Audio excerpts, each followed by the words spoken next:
So you should be able to go full screen and it should look good. Can you hear my audio okay?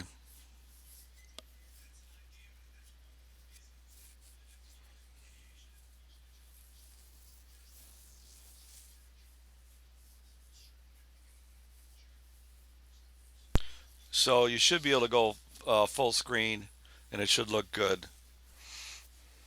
Can you hear my audio okay?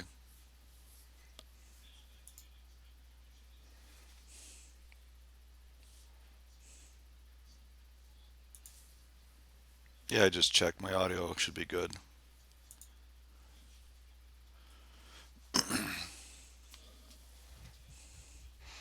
Okay, so that was my test. Let me see here if this will. Um, oh, let me show you something else here. Bring up this guy. And it happens to be a telescope there.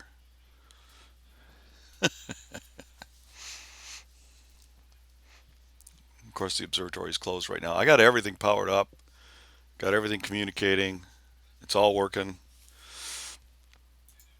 Just waiting for 2 years, 2 hours for it to get dark.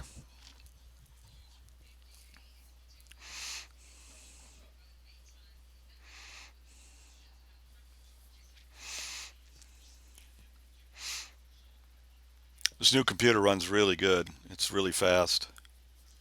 I think it'll handle this job really well. I'm sitting in my den, of course, and I'm running the laptop from my den.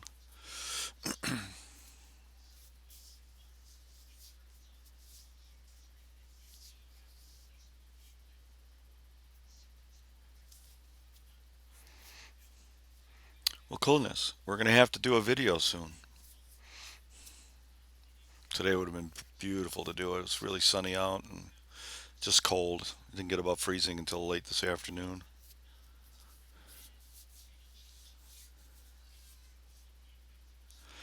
One of the other things I need to do is um, I need to buy an infrared camera that I can put out there and set it permanently. The sun's not really right there, but that's just the light reflecting off of something. But the sun's off in the west. But the what I really need to do is get an infrared light camera that I can use at night to see what the scope is doing. Because this camera won't pick up anything once it gets dark. I won't be able to see anything in it. The video camera on the laptop. So I'll have to get an infrared camera, hook it up. I had a little problem with this last night when I was out there. I couldn't get the. Yeah, I might get it this weekend. Um, Last night I was trying to get multiple applications to talk to the mount, and I couldn't figure out what was wrong. Got to be close to 11 o'clock, so I says everything else is working except for the simultaneous access. So I came back in or I was in the house anyways. Um, Shut down the system, did a little more research, and I found the piece of code I had before that allowed me to do that. It's called an ASCOM hub, and installed it, but I didn't test it until this afternoon. And so I booted everything up this afternoon, and then lo and behold, you know, the sky talks to the scope. Um, the astrophotography tool is connected to the scope and the focuser, so I'm connected to that. And of course, the Gemini controller itself is connected to the scope. So that's what the ASCOM hub allows you to do. Have multiple applications talking to multiple devices. So this thing's been powered up now for an hour. Everything's connected. All I have to do now is when it gets dark enough, roll the roof off, take the lens caps off, and I'm good to go. Assuming everything continues to work.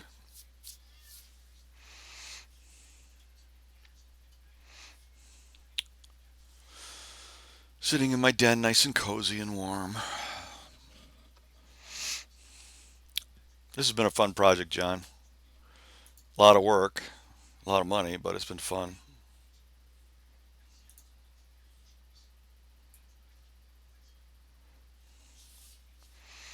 So I can make the scope move just by using the Sky software here. So I can make that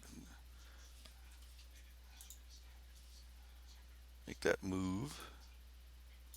Right now it's in the park position, so it's not actually driving, but it is powered up. As you can see down at the bottom here, the little hand LED hand controller is live. It's just sitting in the park position waiting for somebody to do something with it. Now the next thing to do, of course, is to put a drive system on the roof so I can just open the roof up from the den without having to do anything. And then put little powered caps on the scope so I can just push a button and they open up.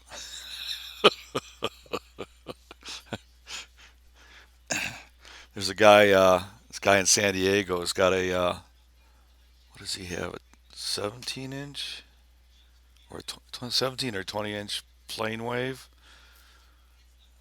in New Mexico, and he's just put all of that together and has been testing it out this last month.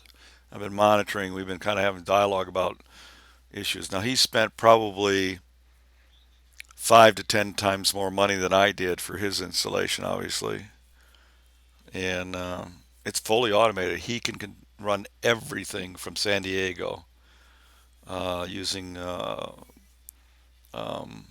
a lot more expensive gear and more expensive software to do it. You can in fact, he can automate a sequence where the system will just open the dome if it's clear and start all his sequence for the entire night while he's sleeping. And it'll close up when it's done, or it'll close up if there's been inactivity for 2 minutes, or it'll close up if the weather sensors determine it's cloudy. So he's got quite a setup. But again, he's probably spent $50 to $100,000 on it.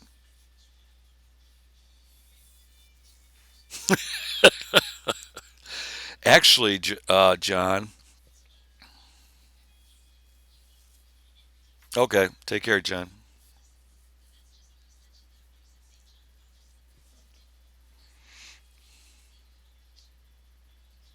I was gonna say, actually, with a remote roof, I wouldn't have to even unlock it. I could just open it. Wouldn't even have to unlock the doors.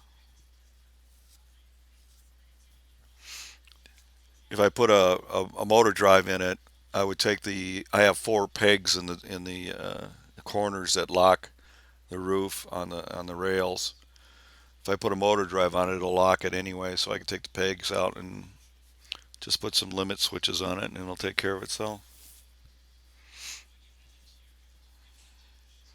Of course, if we ever get heavy snow, I'm probably gonna have to go out there and clear snow off of it, anyways.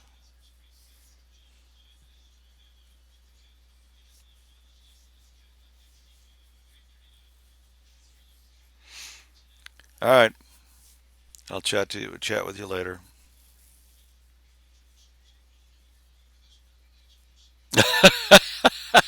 Okay. Yeah. So yeah, I mean the point is if I had a powered roof, I wouldn't even need the lock pegs because the track would lock it down. Maybe that's next year's project. I'd actually like to get a lighter roof. I may actually rebuild that entire upper section with something lighter, like aluminum studs and aluminum roofing material. Make it lighter because those are all 2x4s and T111. I actually contacted the guy down in Ohio about that builds backyard roll-off roof systems. He says he doesn't really customize partial builds. They would build a whole new one, but I'll have to think about that. See whether I want to actually invest in doing that. Okay, take care, John.